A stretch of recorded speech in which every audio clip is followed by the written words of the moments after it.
Hello friends, इस video में हम प्रेसिपिटेशन कवर करेंगे। यहाँ हम इस टॉपिक को डिस्कस करेंगे और एंड में उसके एमसीक्यू सॉल्व करेंगे।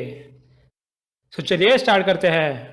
अब फ्रेंड्स, अब तक मैंने आपको समझाने के लिए बताया कि प्रेसिपिटेशन मतलब रेनफॉल होता है, लेकिन नहीं फ्रेंड्स, प्रेसिपिटेशन मतलब स्नोफॉल, स्लीट, हेल, ग्रैपल वगैरह भी हो सकता है।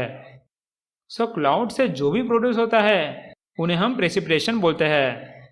ये एक्चुअली ऐसे क्लाउड पार्टिकल्स होते हैं जो हेवी रहते हैं, इसलिए वो अर्थ पे आते हैं। क्लियर है? So when cloud particles become too heavy to remain suspended in the air, they fall to the earth as a precipitation. Precipitation occurs in a variety of forms: hail, rain, freezing rain, sleet और snow. अब हम सारे precipitation के type cover करते हैं। सबसे पहला तो ऑब्वियस रेनफॉल। ये लिक्विड वाटर पार्टिकल्स होते हैं जो रैंडमली गिरते हैं। सो rain is precipitation of liquid water particles either in the form of drops having diameter greater than 0.5 mm or in the form of smaller widely scattered drops. Next है drizzle. ये water के बहुत छोटे drops होते हैं जो हवा में फ्लोट करते हैं और धीरे धीरे गिरते हैं। अगर अर्थ सरफेस के पास आने से पहले ये छोटे वाटर ड्रॉप्स अगर इवापोरेट हो गए तो उस कंडीशन को हम मिस्ट बोलते हैं।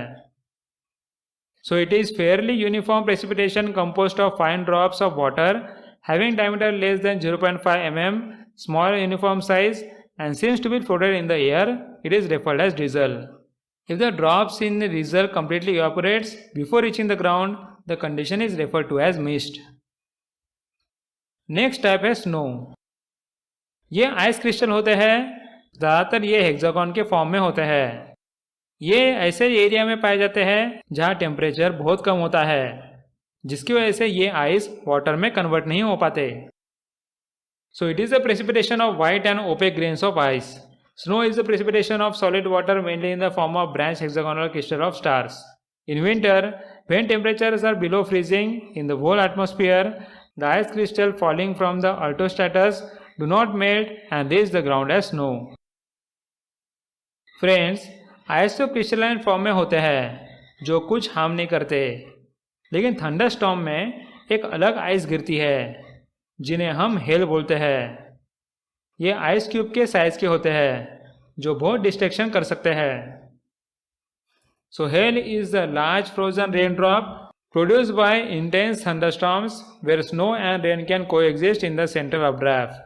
Precipitation or small pieces of ice with diameter ranging from 5 to 50 mm or something more is known as hail. Hailstorms are frequent in tropics.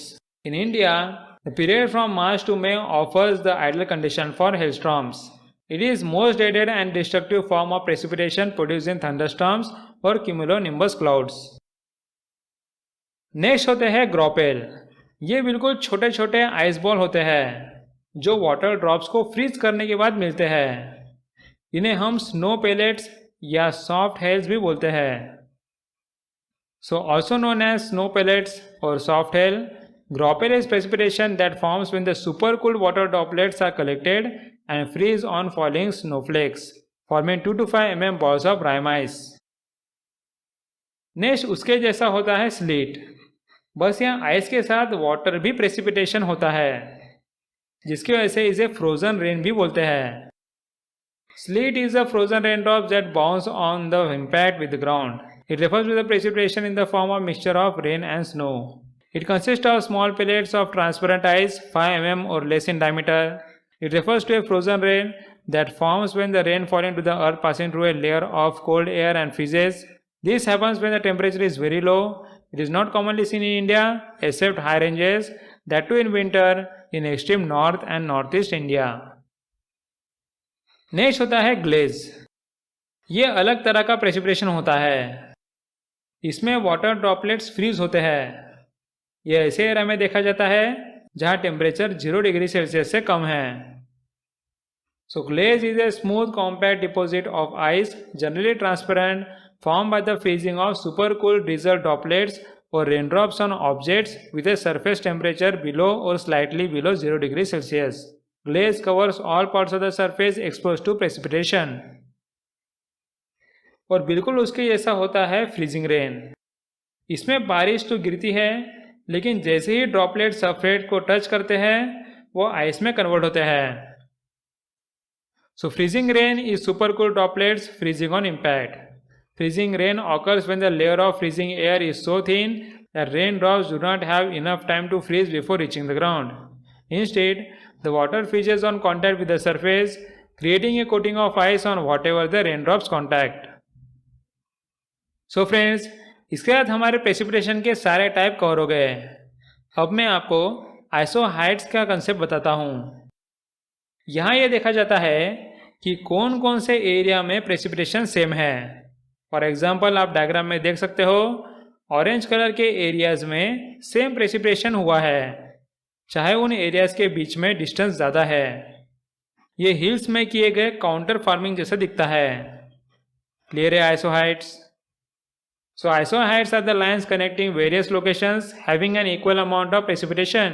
An isoheight is a line joining points of equal rainfall magnitude.